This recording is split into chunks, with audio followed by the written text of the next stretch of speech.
નમસ્કાર મિત્રો, સ્વાગત છે તમારું અમારી YouTube channel Gujarat jobs and ન્યૂઝમાં. મિત્રો, સરકારે કર્મચારીઓના નિયમોમાં મોટા ફેરફાર કરે છે. આ ફેરફાર થતાં 50 લાખ જેટલા સરકારી કર્મચારીઓ માટે સારા સમાચાર સામે આવે છે.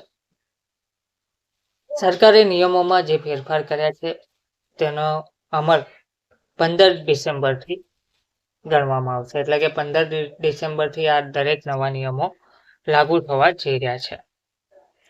વિગતવાર જોઈએ તો ગવર્મેન્ટ ન્યૂઝ ગાઈડલાઇન્સ અનુસાર કેન્દ્ર સરકારે સીજીએચએસ અને ઈસીએચએસ સંબંધિત નિયમોમાં નોંધપાત્ર ફેરફાર કરીને લગભગ 50 લાખ સરકારી કર્મચારીઓના હિતમાં એક મોટો નિર્ણય લીધો છે.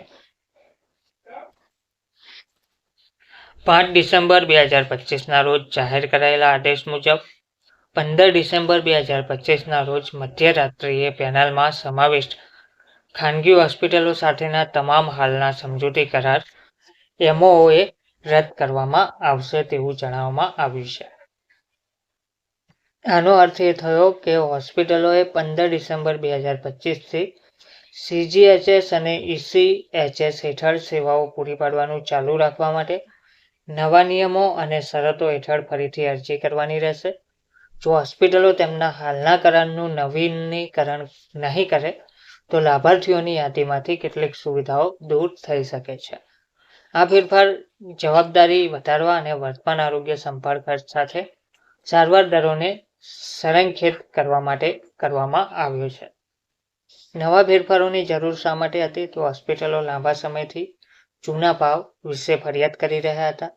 તેઓએ જણાવ્યું હતું કે ચૂકવણી દરો તબીબી ખર્ચ સાથે સુસંગત રીતે અપડેટ કરવામાં આવ્યા નથી, જે કર્મચારીઓ પર આરોગ્ય સંભાળ ખર્ચનો બોજ વધારી રહ્યો છે. નવા નિયમોનો હેતુ ડિજિટલ દાવાની પ્રક્રિયામાં સુધારો કરવાનો છે, ખર્ચમાં એકરૂપતા લાવવાનો અને હોસ્પિટલની જવાબદારી વધારવાનો છે.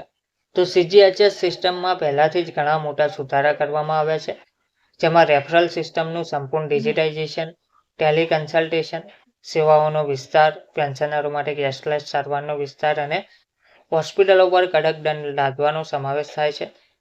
રૂમ ભાડા, સર્જરી, આઈસીયુ અને ડાયગ્નોસ્ટિક્સ માટેના દરો પણ અપડેટ કરવામાં આવ્યા છે. નવા સરકારી આદેશમાં શું કહેવામાં આવ્યું છે?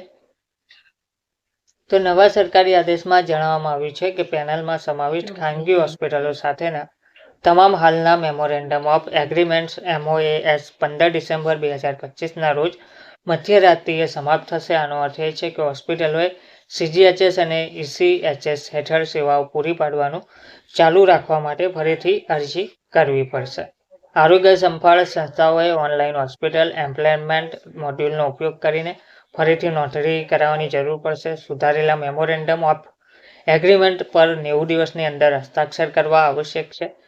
હોસ્પિટલોએ 15 ડિસેમ્બર 2025 સુધીમાં નવા દરો અને શરતો સાથે તેમના કરારની પુષ્ટિ કરતી બાંહેધરી સબમિટ કરવી આવશ્યક છે. જે હોસ્પિટલો બાંહેધરી સબમિટ કરવામાં નિષ્ફળ જાય છે તેમને બાંહેધરી આપમેળે પેનલમાંથી દૂર કરવામાં આવશે તેવી માહિતી આપવામાં આવી રહી છે. ધન્યવાદ.